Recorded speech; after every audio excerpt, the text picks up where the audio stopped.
Hey guys, Lisa from Hello Happy here, and this is a bit of a different video for my channel.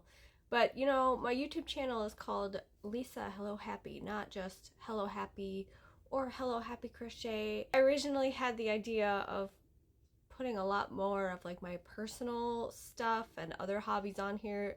So like I should do that. I thought I would do a video for no reason. My top favorite new anime from 2023.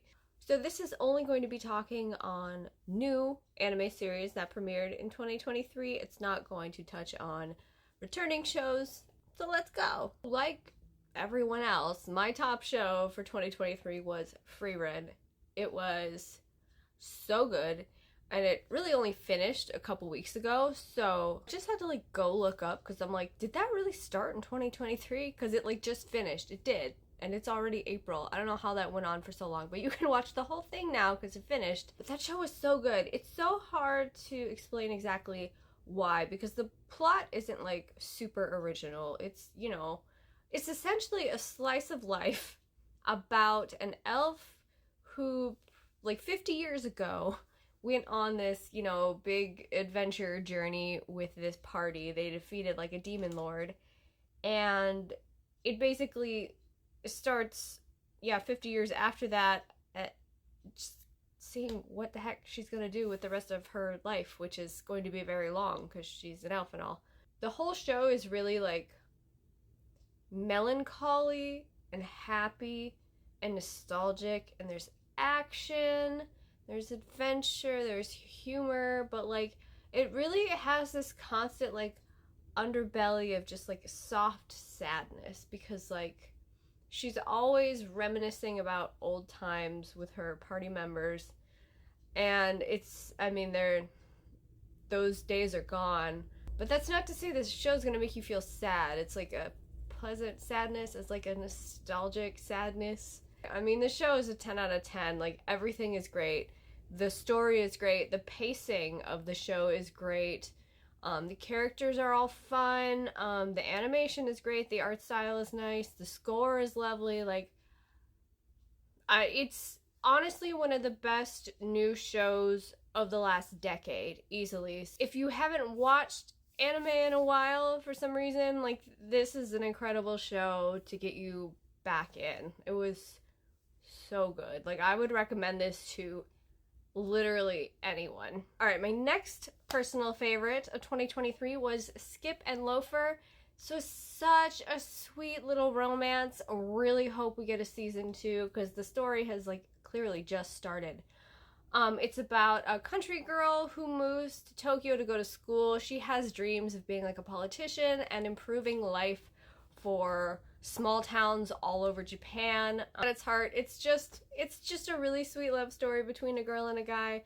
But the characters are so funny, and I feel like they're so realistic, like more realistic than most romance stories. The characters are incredible. It tackles a lot of like fairly deep, like teenage-wise, like plot points. And I don't know, it's like drinking like cereal milk. It's like it's so nice. Watch Skip and Loafer, it's so good. My next favorite anime, this is number 3 in 2023, was back in January, called Kaina of the Snow Sea. And this show turned off a lot of people because it's all CG. And certainly when I started episode 1, I think 3 or 4 episodes were out at that point. I was like, ooh, like for the first 10 minutes, I was like, this is rough. But honestly, I enjoyed the plot so much that the animation didn't bother me after a while. After the first episode, it was one of those shows where I was like, oh, okay, I'm gonna have to watch this with my husband because I think that he will like it as much as I did, so I can't watch this by myself. It was one of those shows, like, immediately after one episode, when you get that feeling, it's like, okay, maybe there's something here. It was a really, really good show. So the plot, again, like, nothing super special. It's like, you know, this boy basically goes off into the wide world to try and figure out why like his village is dying and maybe try to come in contact with other human beings. And there's like a prophecy, you know, there's all kinds of stuff. It's, you know, boy goes off to save the world. Like that's been done, right?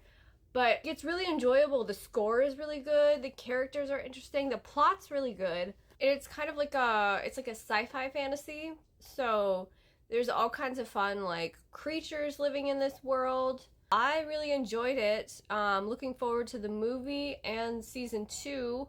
I really, really would like to encourage everyone to look past the CG animation, which you get used to. You get used to it and just enjoy the sci-fi fantasy story because I thought it was really enjoyable.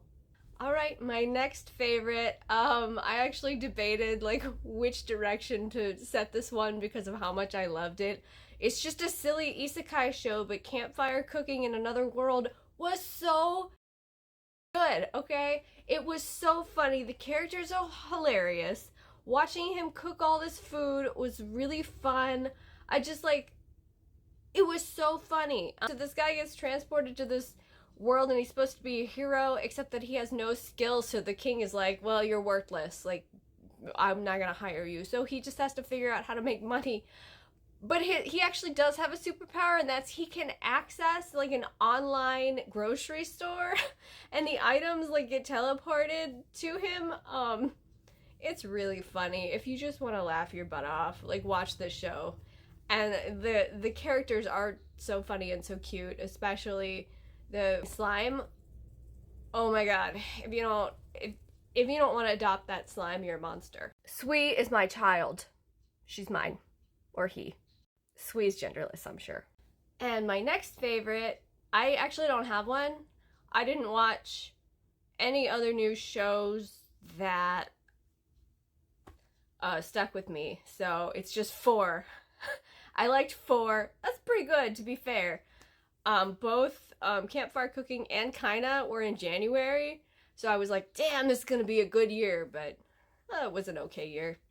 That's what I got. Tell me what you liked. Bye.